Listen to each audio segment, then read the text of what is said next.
मन बोल हरि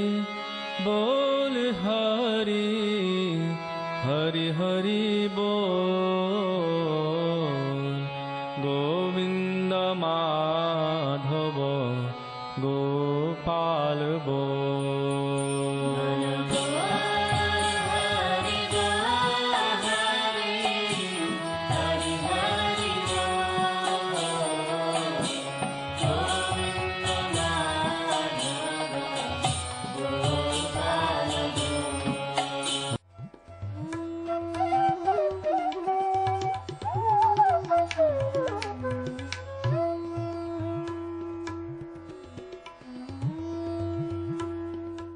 ओम विष्णुपाद अष्टोत्तर शत श्री श्रीमद् भक्ति वेदांत नारायण गोस्वामी महाराज जी का शुभ आविर्भाव सन 1921 में बिहार के बक्सर जिले में मौनी अमावस्या के दिन अर्धरात्रि में हुआ था। प्रारंभ से ही इनकी धर्म में रुचि थी। बचपन में ही उन्होंने गीता रामायण आदि का अध्ययन किया था।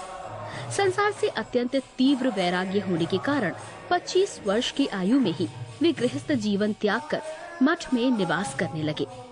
सन 1946 में उन्होंने नित्य लीला प्रविष्ट ओम विष्णुपाद श्री श्रीमद् भक्ति प्रज्ञान केशव गोस्वामी महाराज जी से विधिवत दीक्षा प्राप्त की तथा सन 1954 में संन्यास ग्रहण किया।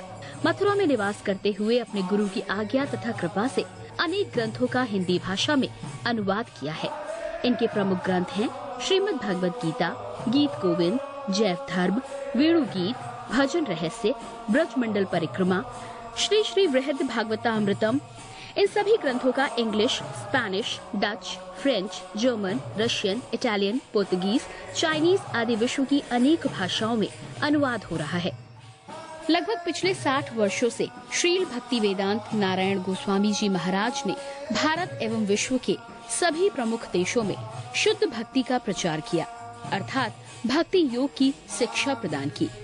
श्रील गुरुदेव के भक्ति प्रचार कार्य से प्रोत्साहित होकर अमेरिका के ह्यूस्टन के मेयर द्वारा श्रीमान लीपी ब्राउन ने 31 मई सन 2003 को इन्हें ऑर्डिनरी सिटीजनशिप एवं गुडविल एम्बेसडर के सम्मान से विभूषित किया। सन 2003 में ध्वजाचार्य पीठ तथा विश्व धर्म संसद ने श्रील गुरुदेव को कृष्ण भक्ति, विश्व भर में सनातन धर्म के प्रचार प्रसार तथा ब्रजमंडल के संरक्षण एवं पुनरुद्धार हेतु अनेक अथक प्रयासों के लिए योगाचार्य की उपाधि से सम्मानित किया। इस प्रकार संपूर्ण विश्व में प्रेम धर्म का प्रचार प्रसार करते हुए श्रील भक्ति वेदांत नारायण गोस्वामी जी महाराज ने 29 दिसंबर 2010 को श्री जगन्नाथपुरी में अपनी भौम लीला को संवरण किया। वे अपनी दिव्य शिक्षाओं में और अपने निष्कपट आश्रित जनों के हृदय में सर्वदा विराजमान हैं। सबसे पहले मैं अपने गुरुदेव नित्य लीला प्रविष्ट ओम विष्णुपाद अष्टोत्तर शत परिवर्जकाचार्य श्री श्रीमद् भक्ति वेदांत नारायण गोस्वामी महाराज जी के चरणों में प्रणाम करता हूँ। नित्य लीला प्रविष्ट ओम विष्णुपाद अष्टोत्तर शत परिवर्जकाचार्य श्री श्रीमद् भक्ति वेदांत स्वामी श्रीला प्रभुपाद के चरणों में प्रणाम करता हूँ। अपने परम गुरुदेव नित्य लीला प्रविष्ट ओम विष्णुपाद अष्टोत्तर शत परिवर्जकाचार्य श्री श्रीमद् भक्ति प्रज्ञान केशव गोस्वामी महाराज जी के चरणों में प्रणाम करता हूँ। आप सब भक्तों का, श्रोताओं का, दर्शकों का स्वागत है। जैसा कि आजकल हम कार्यक्रम में एक अष्टकम ले रहे हैं। अष्ट मतलब 8, एक तरह से गीत बनाया हुआ किसी रसिक भक्त का जो रस में डूबा हुआ है, और गुरुदेव हमें उस अष्टकम को 8 श्लोकों के गीत को गवाया करते थे। खासकर उस कार्तिक के महीने में सुबह सुबह मंगल आरती के समय में।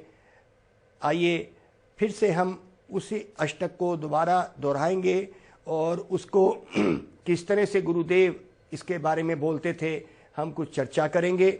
तो ये जो अष्टक है, कल हमने इसी श्लोक को तो लिया था, आज हम उसको थोड़ा सा और आगे बढ़ाते हैं। इसमें है नमामि नंद नंदनम, नमामि नंद नंदनम, नमामि नंद नंदनम, नमामि नंद नंदनम, सुचारुवक्त्रमण्डलं सुकर्णरत्नमण्डितं रत्नकुण्डलं सुचर्चितङ्गचन्दनं नमामि नन्दनन्दनम्। कहते हैं मैं उस नंद महाराज के पुत्र नंद नंदन अर्थात कृष्ण को प्रणाम करता हूँ, जिसका चेहरा हमेशा ही सुंदर है, उसके हर शरीर के अंग से खुशबू निकल रही है। सुचर्चित अंग चंदनम नमामि नंद नंदनम, सुचारु वक्त्र मंडलम सुकर्ण रत्न कुंडलम। उनके कानों में कुंडल हैं। वो कुंडल कैसे हैं? कहते हैं भाई ये कुंडल ऐसे हैं कि जब वो कृष्ण के गालों पे छूते हैं वो इतना रस ले लेते हैं कि वो नाचते ही रहते हैं। तो ऐसे कुंडलों को भी प्रणाम जो उस गालों के रस से भी नाचते रहते हैं। और कुंडल सुंदर नहीं हो रहे, कृष्ण की वजह से, कृष्ण की सुंदरता से कुंडल सुंदर लगने लग गए। और सुचर्चित अंग चंदनम, उनके सारे अंग जो हैं उनके अंदर से चंदन जैसी खुशबू आ रही है। अंग सुचर्चित अर्चित, उनके ऊपर लगा हुआ चंदन स्वतः ही खुशबू देता है, स्वतः ही उनके अंगों से वो खुशबू निकलती है। सुचर्चित अंग चंदनम नमामि, मैं नमस्कार करता हूं उस नंद नंदन को। देखिए यहाँ पे ब्रह्मवादी और परमात्मावादी जो अगर दर्शक हैं भी, वो इस बात को सोचते होंगे कि भक्त लोग भावुक हो गए। भक्त लोग भावुक हो जाते हैं, वो इस संसार की भावनाओं को भगवान के ऊपर आरोपित कर देते हैं, लगा लेते हैं। वो सेंटिमेंटल हो गए भक्त लोग। ये आध्यात्मिक जीवन सेंटिमेंट्स का नहीं है। वो इस सेंटिमेंटल अर्थात जितनी भी जो हमारे भाव हैं उसको वो हटा देते हैं। आत्मा से भाव कभी हटता नहीं है। आत्मा के अंदर एक भाव है, उसको प्रेम कहते हैं। वो प्रेम हम इस संसार में खोजते हैं, कभी अपने माँ बाप से, कभी अपनी पत्नी से, अपने भाई से, अपने बच्चों से हम इस भाव को प्रकट करते हैं। ये हमारा स्वरूप है। इसीलिए भगवान के अंदर ही वो है, वो भावनाएं। लेकिन क्योंकि ये भाव अभी हम इस शरीरों से व्यक्त कर रहे हैं, वो भाव सच्चे ना होके वो काम वासना बन जाते हैं। इस संसार के भावों को लेन देन का सौदा कहा गया है। ये संसार के भाव सच्चे ना होने से प्रेम नहीं कहलाते हैं। ब्रह्मवादी इस बात को अर्थात जो भगवान का ब्रह्म रूप ही मानते हैं, भगवान का रूप नहीं है, भगवान एक ज्योत के रूप में है। जब हम इस अष्टक के बारे में, इस गीत जो 8 श्लोकों में लिखा हुआ है, इसके बारे में चर्चा करनी शुरू करते हैं, हो सकता है कई ऐसे ब्रह्मवादी जो इस टीवी को देख रहे थे, हो सकता है बंद भी कर गए हों, क्योंकि वो कहते हैं अरे ये भक्त लोग भावुक हो गए। हम कहते हैं नहीं, हम ये पूछते हैं क्या भगवान सिर्फ ब्रह्म ज्योति है? हम कहते हैं भगवान ब्रह्म ज्योत भी है। भगवान के शरीर से निकली हुई रोशनी जो ज्ञानियों और ब्रह्मवादियों को अंधा करती है, उससे आगे नहीं देखने देती। भगवान को कैसे देखते हैं? प्रेमांजनाक्षुरिता भक्ति विलोचनेना संत सदैव हृदयेषु विलोक्षयन्ति यम श्याम सुंदर अचिंत्य गुण स्वरूपम गोविंदम आदि पुरुषम तमहम भजामि। ब्रह्मा जी कह रहे हैं ब्रह्म संहिता में, जिन्होंने ये संसार को बनाया, ब्रह्मा जी क्या कह रहे हैं? प्रेमांजनाक्षुरिता, अपने आंखों में प्रेम के अंजन लगाओ जिससे कि भगवान को देख सकोगे। प्रेमांजनाक्षुरिता, प्रेमांजनाक्षुरिता भक्ति विलोचनेना, वो अंजन क्या है? भक्ति लाओ अपने हृदय में, अर्थात भगवान के प्रति भाव लाओ। ये कैसे होगा? ये भाव कैसे बनता है? देखिए ये भाव कैसे बनेगा, इस संसारिक उदाहरण देके हम उसको समझते हैं। जैसे एक स्त्री है, अभी विवाह नहीं हुआ, जवान है, उसकी माँ उस लड़की को, उस लड़की को बोलती है, देखो बेटा हम आपका रिश्ता पक्का करने जाएंगे। वो लड़का बहुत ही अच्छा है, अच्छे परिवार का है, अच्छे समाज का है, पढ़ा लिखा है, बहुत अच्छी नौकरी है और तुम्हें बहुत सुखी रखेगा। ये उस जिस लड़के से उस लड़की की विवाह करने के लिए माँ जो बोल रही है, ये गुण वो लड़की सुनती है। तो जब लड़की ये गुण सुनेगी तो उसके अंदर आकर्षण पैदा होगा, क्योंकि वो गुण सुन रही है। जैसे आज हम भगवान के गुण गा रहे हैं नंद नंदन अष्टकम में, जैसे जैसे हम भगवान के गुण सुनेंगे तो हमारा आकर्षण बढ़ेगा। लेकिन कौन सुनाने वाला है? गुरुदेव जैसे संत जो आए अब विरले हैं। इस वक्त धर्म को बेच दिया गया है, धर्म को दाव पे लगा के भौतिक कामनाओं को पूरा करने के लिए ऐसे आध्यात्मिक हम धर्म को ऐसे ले आए हैं कि आपकी सारी भौतिक इच्छाएं पूरी हों। अरे भाई, ये संसार में इच्छाएं कभी पूरी होने वाली नहीं है। ये शरीर खत्म हो जाएंगे, इच्छाएं खत्म नहीं होंगी। इसीलिए शरीर की इच्छा ना पूरी होके आत्मा क्या है? हम आत्मा है, शरीर नहीं। शरीर तो एक मलमूत्र की थैली और मरा हुआ है, आत्मा इसमें सक्रिय है, कार्य करती है। तो कहते हैं कि जब उस माँ ने उस लड़की को उस लड़के के बारे में गुण बताए, उसका आकर्षण बढ़ गया। अब क्या हुआ? जब उसका आकर्षण बढ़ा तो उसको मिलने की भी इच्छा हुई। तो जब उसका आकर्षण बढ़ा, जब उसने सुना, उसके गुण सुने, तो पहला उसका जो आकर्षण हुआ सुनने से हुआ। अब उसकी इच्छा क्या जागी कि मैं उस लड़के को मिलूं भी, उससे बातचीत करूं। कुछ समय बाद, क्योंकि वो बच्चा लड़का जो है वो बहुत दूर देश में रहता है, मान लीजिए, उसकी तस्वीर और उसका मान लीजिए टेलीफोन नंबर आ जाता है। माँ बोलती है, देखो बेटा, अब तुम उससे बात भी कर सकते हो, उसका टेलीफोन नंबर ये है और उसकी फोटो ये है। अब ये दूसरे स्तर का पहचानना हो गया लड़की का उस लड़के के बारे में। अब उसका आकर्षण और बढ़ जाएगा। तो पहला आकर्षण सिर्फ सुना था, दूसरा आकर्षण उसने फोटो देखी और उसका नंबर लिया और उसको नंबर फोन किया और उसकी आवाज सुन ली। तो ये दूसरे स्तर का पहचान हुई। तीसरे स्तर की पहचान क्या मानी जाएगी? जब उनका आपस में मिलन और विवाह हो जाएगा, इसको तीसरे स्तर का मिलन मान लीजिए।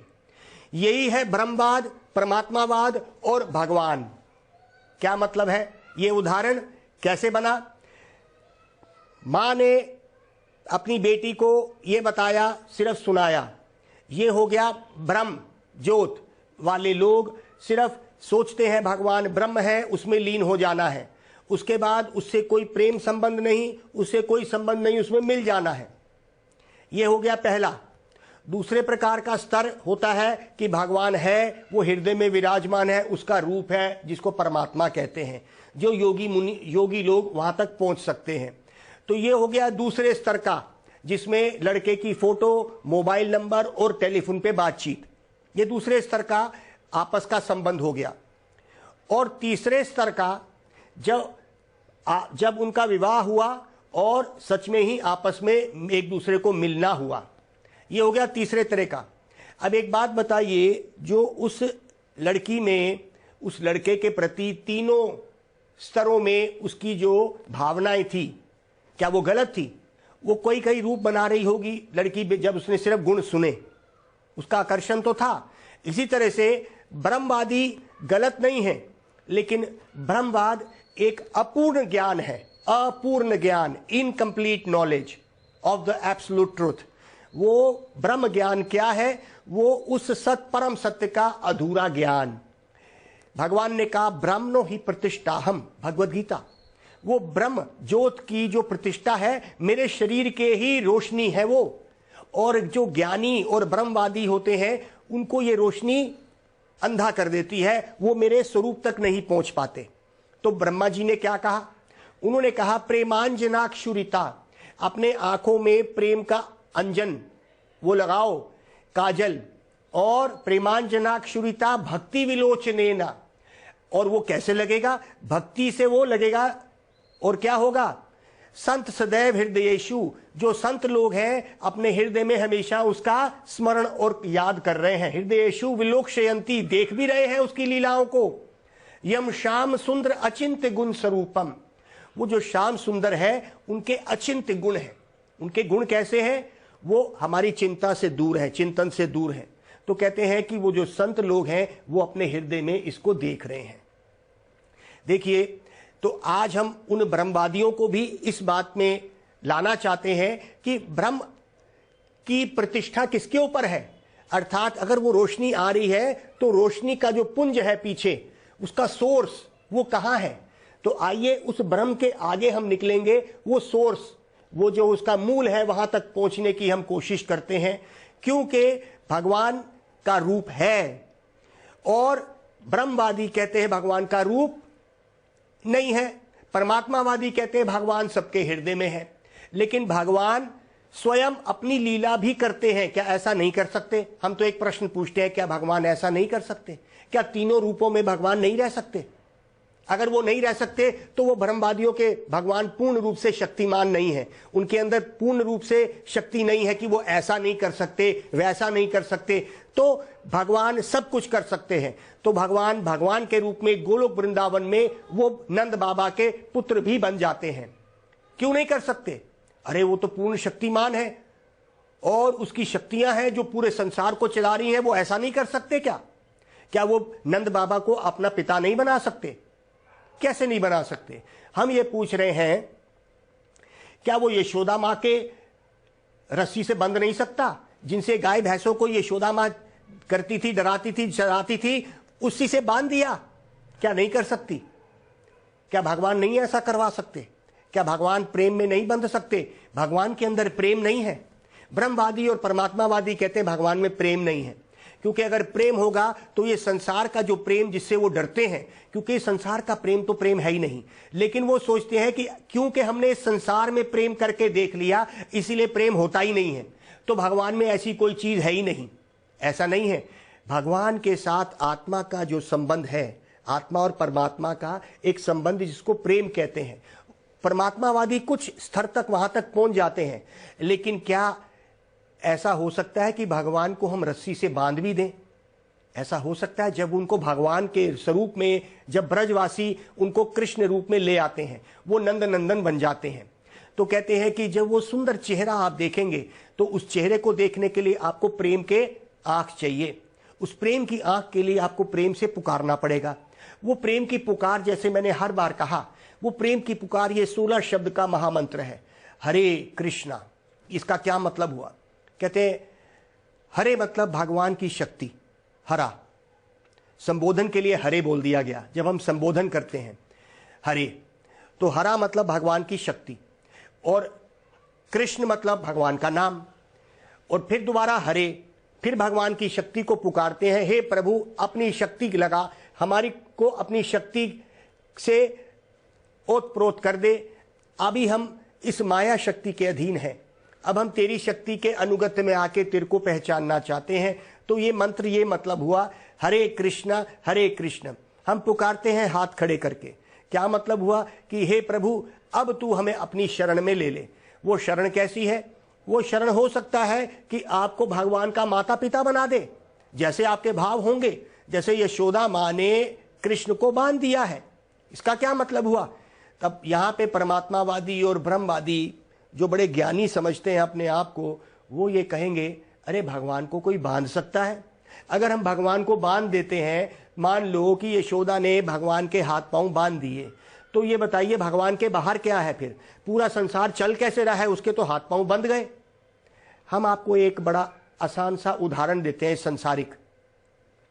प्रेसिडेंट ऑफ इंडिया, भारत का राष्ट्रपति, वो अपने राष्ट्रपति भवन में बैठा है, लेकिन क्या आपको ये पता है कि सरकार का हर काम, भारत सरकार का हर काम राष्ट्रपति के नाम से होता है। एक छोटे से एक तबादला, ट्रांसफर भी होनी है। मुझे याद है मेरे पिता की जब ट्रांसफर हुई थी सरकारी दफ्तर में, तो उसमें लिख के आता है by the order of president of India. ये भारत के राष्ट्रपति का आदेश है कि आपको दिल्ली से बंबई जाना है, ये आदेश है, इसको ट्रांसफर ऑर्डर कहते हैं। तो ये भारत सरकार का हर काम, इसका मतलब है कि भारत सरकार का जो राष्ट्रपति कितना शक्तिशाली है, उससे सारा कार्य चल रहा है। इस सरकार के किस नाम से चल रही है? हालांकि प्रधानमंत्री चलाता है, लेकिन ठप्पा किसका लगा? प्रधानमंत्री का, मान लीजिए अमेरिका का प्रधानमंत्री है, सारी सरकार राष्ट्रपति के नाम से वहां चलती है। तो कहते हैं कि हालांकि राष्ट्रपति या प्रधानमंत्री एक कमरे में बैठा है, लेकिन सारा कार्य हिंदुस्तान की सरकार का उसके नाम से चलता है, उसकी शक्ति से चलता है। क्या ये बात ठीक है? तो क्या भगवान अपनी शक्तियों से ये पूरे संसार को नहीं चला सकते? जब एक आम व्यक्ति इस संसार को एक कमरे में बैठा हुआ, राष्ट्रपति भवन में बैठा हुआ चला सकता है। दूसरा तरीका एक और समझने का है। मान लीजिए एक कंपनी का मैनेजिंग डायरेक्टर है, एमडी, बहुत बड़ी कंपनी है, उसमें फाइनेंस डिपार्टमेंट है, सेल डिपार्टमेंट है, एडवर्टीजमेंट डिपार्टमेंट है और रिक्रूटमेंट, नए नए लेबर का डिपार्टमेंट है। लेकिन हर कार्य जो उस मैनेजिंग डायरेक्टर ने कहा है उसके हिसाब से ही चलेगा। जितनी भी जो पगार, जो तनख्वाह बटेगी उसी के कहने पे, उसी के इशारे पे बटेगी। जो सारे डिपार्टमेंट हैं उसी के इशारे पे नाचेंगे। तो क्या वो सब जगह है भी और नहीं भी? उसकी बातों को उसकी माना गया है इसलिए वो है, और नहीं भी मतलब वो एक जगह भी बैठा है। तो क्या भगवान ऐसा नहीं कर सकते? ये तो एक उदाहरण सा हुआ, जो भौतिक उदाहरण है, पूरा उतर नहीं रहा। मैं ये कहता हूं कि मान लीजिए कृष्ण अपने गोलोक वृंदावन में बैठे हैं, तो क्या वो यहां आ सकते हैं और एक ही समय पे अपने जगह पे भी रह सकते हैं? आप कहेंगे नहीं। अगर आप नहीं कहेंगे तो इसका मतलब भगवान ऐसे कई कार्य हैं जो नहीं कर सकते। लेकिन हमारी डिक्शनरी में ऐसा कोई भी कार्य नहीं जो भगवान नहीं कर सकते, और अगर ऐसे कोई बात है तो इसका मतलब वो भगवान नहीं है। भगवान क्या होता है? वो पूर्ण शक्तिमान, ऐश्वर्यस्य, समग्रस्य, वीरस्य, यशस्य, श्रेया, ज्ञान, वैराग्योश्च चैव छन्नं भागितिंगना। पुराण में ये 6 गुण भगवान में होते हैं। पूर्ण ऐश्वर्य, समाग्रित, टोटैलिटी, समाग्रस्य, वीरस्य, सबसे बड़ा वीर है वो, इतना शक्तिशाली है कि ये पूरे के पूरे ब्रह्मांड अपने इशारे पे नचा रहा है और वो घूम रहे हैं। सूरज भी चल रहा है, चांद भी चल रहा है उसके इशारे पे। वीरस्य, कितना वीर है। यशस्य, श्रेया, यश, तीनों लोकों में उसका यश गाया जाता है। श्रेया मतलब सुंदर, वो इतना सुंदर है जैसे यहां पे बात करी गई। सुचारु वक्त्र मंडलम, कितना सुंदर है वो भगवान का चेहरा, वो कृष्ण का चेहरा कितना सुंदर है। उसके हर अंग में से खुशबू निकल रही है। इस संसार के चेहरे सुंदर बनते तो हैं कुछ समय के लिए और फिर बदसूरत हो जाते हैं। वही आंख, नाक, कान होता है, लेकिन चेहरा कितना बदसूरत बन जाता है समय जैसे ही उसके ऊपर चढ़ता है। समय का चढ़ाव वो सह नहीं पाता और वही जवान चेहरा बूढ़ा हो जाता है। वही जवान चेहरे को जब सब दुनिया देखना चाहती थी, एक समय पे वाह वाह करती थी, आज उसको वो स्वयं व्यक्ति ही शीशे के सामने नहीं खड़ा होना चाहता। जिस शीशे के सामने वो घंटों खड़ा होकर अपने आप को संवारता था, अब बुढ़ापा आने पे वो उसकी सुंदरता कहाँ चली गई? कहते हैं भाई वो सुंदरता उसकी थी ही नहीं। वो अपने कर्मों से थोड़ी देर के लिए इस शरीर में चमक आई थी और चली गई, क्योंकि वो उसकी कर्मों से मिली थी और चली गई। भगवान के साथ ऐसा नहीं है। भगवान स्वतः ही सुंदर हैं और वो एक समय के बाद किशोर अवस्था अर्थात 16 के उम्र के बाद उनकी उम्र नहीं बढ़ती, अर्थात बुढ़ापा नहीं आता। अगर हम भगवान को ऐसा संबंध बनाएंगे तो हम भगवान के धाम में जाएंगे। भगवान के धाम में बुढ़ापा और बीमारी और मृत्यु नहीं है। तो बुढ़ापा, बीमारी, मृत्यु नहीं है तो हमारे को भी ऐसा ही एक शरीर मिलेगा जो सत चिद आनंदमयी है। और ऐसा दुर्गंधमयी शरीर जो ऐसे विकार दिखाए। कैसे विकार दिखाता है? दूसरे ही अध्याय में भगवत गीता में भगवान ने कहा, दहीनोस्मिन यथा देहे कुमारम यौवनम जरा तथा देहांतरा प्राप्तिर धीरस तत्र न मोहते। कहते हैं भाई ये शरीर बदल रहा है। दहीनोस्मिन, ये देह बदल रहा है। अस्मिन यथा देहे कुमारम, कुमारम मतलब बचपन 5 साल तक, यौवनम अर्थात 16-17 साल तक, जरा 70-80 साल, जरा मतलब बुढ़ापा। तो कहते हैं ये शरीर पहले बच्चा था, फिर जवान हो गया, फिर बूढ़ा हो गया, तथास देहांतरा प्राप्तिर, और देहा के अंत में एक नया शरीर प्राप्त हो जाएगा। तथास देहांतरा प्राप्तिर, प्राप्त मतलब एक और शरीर मिल जाएगा तेरे कर्मों से। और ये आवागमन का चक्कर, ये जन्म मृत्यु बुढ़ापा बीमारी का चक्कर, ये शरीर में है, आत्मा में नहीं है। आओ हम तुम्हें असली जो सुंदर है उसके साथ मिलवा दें अपना संबंध, तो ये सुंदरता आपको भी मिल जाएगी और आप हमेशा भगवान के साथ ही रहेंगे। आज ये नंद नंद अष्टकम का श्लोक का ये मतलब है कि आइए हम उस सनातन जगह पे चले, ये धोखे वाले संसार को छोड़ दें। यहाँ की सुंदरता धोखा दे जाती है, यहाँ की जवानी धोखा दे जाती है, यहाँ के प्रेम के संबंध झूठे पड़ जाते हैं, यहाँ का समय असली उसको सब कुछ नष्ट कर देता है। वहां पे समय का जोर नहीं है, वहां पे समय का जोर ना हो के प्रेम का जोर है। वहां पे भगवान के ऊपर समय नहीं है। समय भी जिसकी इशारे पे चलता है तो समय वहां पे कैसे अपना तहस नहस कर सकता है। भगवान ये भगवत ब्रह्म संहिता में ब्रह्मा जी क्या कह रहे हैं, यत चक्षुरिषा सविता सकल ग्रहणम राजा समस्त सुरा मूर्ति राशेष तेजा यस्य आज्ञा भ्रमति संभृता काल चक्रो गोविंदमादि पुरुषम तमहम भजामि। कहते हैं जिसके यत चक्षुरिषा, जिसकी एक आंख के इशारे से, ये समझ लीजिए जिसकी एक आंख सूरज है और दूसरी आंख चांद है। यत चक्षुरिषा सविता, सविता मतलब सूरज, सकल ग्रहणम, भगवान की एक आंख सूरज है और वो जिधर भी देखते हैं वहां रोशनी कर देते हैं। और सारे सकल ग्रहणम मतलब जितने भी प्लैनेट्स हैं, ग्रह हैं, उनको भी रोशनी देते हैं। तो बताइए अगर सूर्य की चाल रुक जाए, ये दिन रुक जाए, रात आएगी नहीं।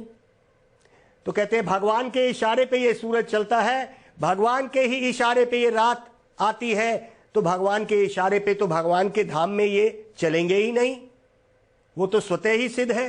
तो यहाँ पे सूरज आता है और हमारे 24 घंटे ले जाता है। ये सुंदरता यहीं रह जाएगी, ये शरीर बदसूरत हो जाएंगे, कुछ समय बाद ये बुद्धि भी चलनी बंद हो जाएगी। हमने देखा बड़े बड़े ये भूल गए कि वो खुद कौन है।